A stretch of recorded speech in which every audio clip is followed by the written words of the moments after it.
Dear students, welcome to Bosco Campus Vision. This is Ajay Joseph Chacko, Assistant Professor, Don Bosco College, Kottayam. In this video, I discuss the second part of the topic, Contents or Clauses of Memorandum of Association from the subject Corporate Regulations for BBA Semester 3 students of the Kerala University. Here we are discussing the contents or clauses of Memorandum of Association. Third clause of Memorandum of Association is the Objects Clause. This clause specifies the objects for which the company is formed. It is difficult to alter the objects clause later on. Hence, it is necessary that the promoters should draft this clause carefully. നമ്മളിവിടെ discuss ചെയ്യുന്നത് memorandum of association എന്ന് പറഞ്ഞ ഡോക്യുമെൻറ്റിൻ്റെ contents അല്ലെങ്കിൽ ക്ലോസസിനെ കുറിച്ചാണ്. മൂന്നാമത്തെ close എന്ന് പറഞ്ഞാൽ object close ആണ്. ഓബ്ജക്റ്റ് ക്ലോസ് എന്ന് പറഞ്ഞാൽ ഈ ക്ലോസിൽ കമ്പനി എന്തിനു വേണ്ടിയാണോ ഈ കമ്പനി രൂപീകരിച്ചിരിക്കുന്നത് അല്ലെങ്കിൽ കമ്പനി ഫോം ചെയ്തിരിക്കുന്നത് എന്ത് ലക്ഷ്യത്തിന് വേണ്ടിയാണ് ആ ലക്ഷ്യം ഇവിടെ സ്പെസിഫൈ ചെയ്തിരിക്കണം അല്ലെങ്കിൽ എടുത്തു പറഞ്ഞിരിക്കണം. ഈ ക്ലോസിനകത്താണ് അത് എടുത്തു പറയുന്നത്.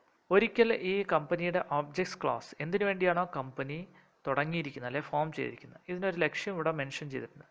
ഇത്തരത്തിലുള്ള കാര്യങ്ങൾ ഈ ഓബ്ജക്ട്സ് ക്ലോസ് പിന്നീട് നമുക്ക് ഓൾട്ടർ ചെയ്യാൻ വ്യത്യാസം വരുത്താനായിട്ട് വളരെ പ്രയാസകരമാണ്.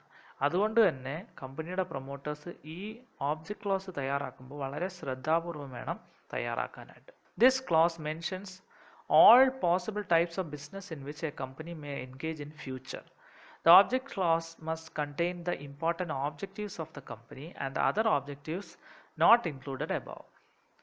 അപ്പോൾ ഈ ക്ലോസിനകത്ത് ഈ ഓബ്ജക്റ്റ് ക്ലോസിനകത്താണ് നമ്മൾ പഠിച്ചു. ഈ ഓബ്ജക്റ്റ് ക്ലോസിനകത്ത് കമ്പനി എന്തിനു വേണ്ടിയാണ് ഫോം ചെയ്തിരിക്കുന്നത് കമ്പനിയുടെ ഫോർമേഷൻ്റെ ലക്ഷ്യം തന്നെ ഇവിടെ സ്പെസിഫൈ ചെയ്തിരിക്കും. പിന്നീട് അത് മാറ്റം ചെയ്യാനായിട്ട് സാധിക്കുകയുമില്ല, വളരെ പ്രയാസകരമാണത്. മാത്രമല്ല ഈ ക്ലോസിനകത്ത് ഈ കമ്പനി ഭാവിയിൽ ഫ്യൂച്ചറിൽ ഏർപ്പെടാൻ സാധ്യതയുള്ള എല്ലാ തരത്തിലുള്ള ബിസിനസ് മേഖലകളെക്കുറിച്ചും അല്ലെങ്കിൽ ബിസിനസ്സിനെ കുറിച്ചും മെൻഷൻ ചെയ്തിരിക്കണം.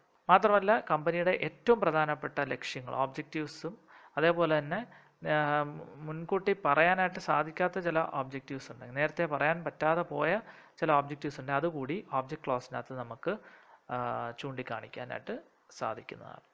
അപ്പോൾ നമ്മൾ മനസ്സിലാക്കേണ്ട കാര്യം ഓബ്ജക്റ്റ് ക്ലോസ് വളരെ പ്രധാനപ്പെട്ടതാണ്. ഈ ഓബ്ജക്ട്സ് ഒരിക്കൽ കമ്പനിയുടെ ഓബ്ജക്ട്സ് ഇതിനകത്ത് മെൻഷൻ ചെയ്ത് കഴിഞ്ഞാൽ പിന്നീട് അത് ഓൾട്ടറേഷൻ വരുത്താനായിട്ട് വളരെ പ്രയാസമാണ്. അതുകൊണ്ട് വളരെ ശ്രദ്ധാപൂർവം ഈ ക്ലോസ് തയ്യാറാക്കണം. Fourth clause of Memorandum of Association is the liability clause. This clause states the liability of the members of the company. The liability may be limited by shares or by guarantee. This clause may be omitted in case of unlimited liability.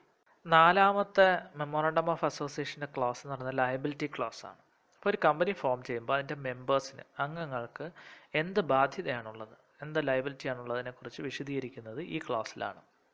ഈ കമ്പനിയുടെ മെമ്പേഴ്സിൻ്റെ liability ചിലപ്പോൾ അത് limited by shares ആകാം അല്ലെങ്കിൽ limited by guarantee ആകാം. നമ്മൾ നേരത്തെ പഠിച്ചിട്ടുണ്ട് കമ്പനി ലിമിറ്റഡ് ബൈ ഷെയർസും കമ്പനി ലിമിറ്റഡ് ബൈ ഗ്യാരണ്ടിയും. അപ്പോൾ അത്തരത്തിലുള്ള കമ്പനികളിൽ ഓരോ മെമ്പേഴ്സിനുണ്ടായിരുന്ന ലയബിലിറ്റി എന്താണെന്ന് നമ്മൾ നേരത്തെ പഠിച്ചിട്ടുണ്ട്. അതുകൊണ്ട് ഞാനിവിടെ കൂടുതൽ വിശദീകരിക്കുന്നില്ല.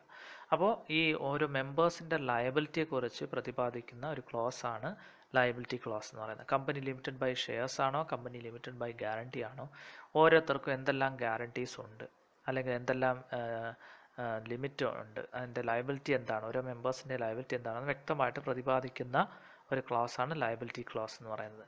ഇനി അൺലിമിറ്റഡ് ലയബിലിറ്റി ആണെങ്കിൽ മെമ്പേഴ്സിൻ്റെ ലയബിലിറ്റി അൺലിമിറ്റഡ് ആണെങ്കിൽ ഈ ഒരു ക്ലോസ് നമുക്ക് മെമ്മോറാണ്ടം ഓഫ് അസോസിയേഷനകത്ത് നിന്ന് ഒമിറ്റ് ചെയ്യാവുന്നതാണ്, ഒഴിവാക്കാവുന്നതാണ്. ഇതാണ് ലയബിലിറ്റി ക്ലോസിനെ കുറിച്ച് പറയാനായിട്ടുള്ളത്. Fifth clause of Memorandum of Association is Capital Clause. This clause mentions the maximum amount of capital that can be raised by the company.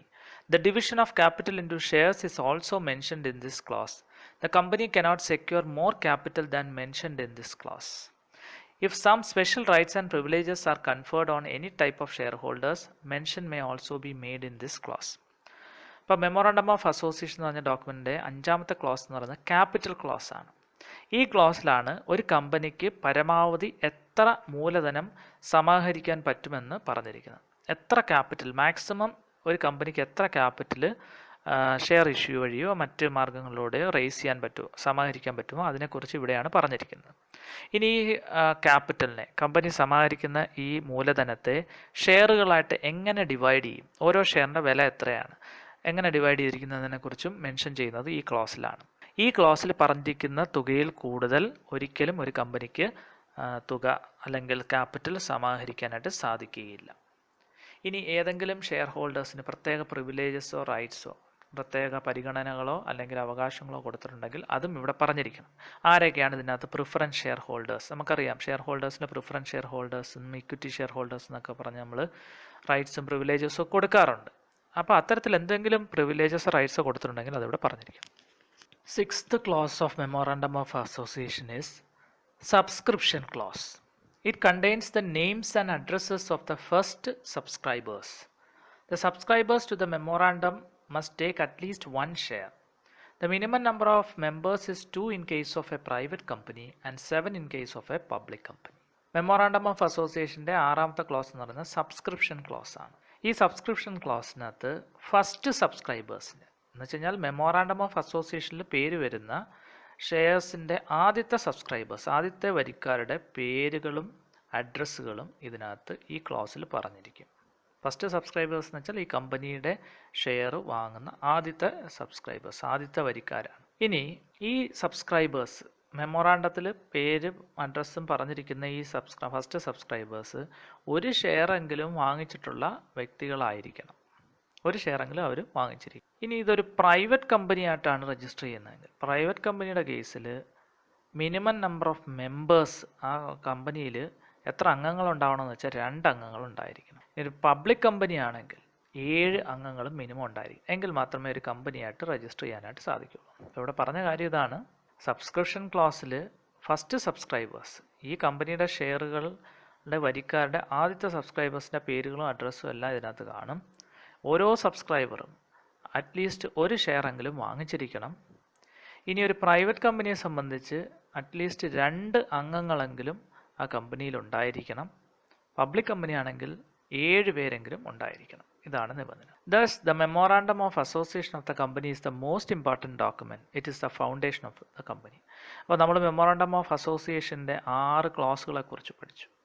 ഇതിൽ നിന്നെല്ലാം നമുക്ക് മനസ്സിലാക്കാൻ പറ്റുന്ന കാര്യം എന്ന് പറയുന്നത് മെമ്മോറാണ്ടം ഓഫ് അസോസിയേഷൻ അഥവാ MOA എന്ന് പറയുന്നത് ഒരു കമ്പനിയെ സംബന്ധിച്ച് ഏറ്റവും പ്രധാനപ്പെട്ട ഒരു രേഖയാണ്, ഡോക്യുമെൻ്റാണ്.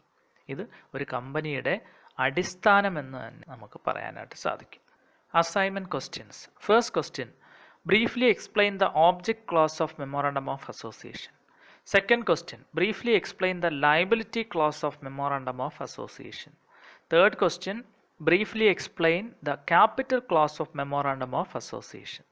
And finally, the fourth question, briefly explain the subscription clause of Memorandum of Association.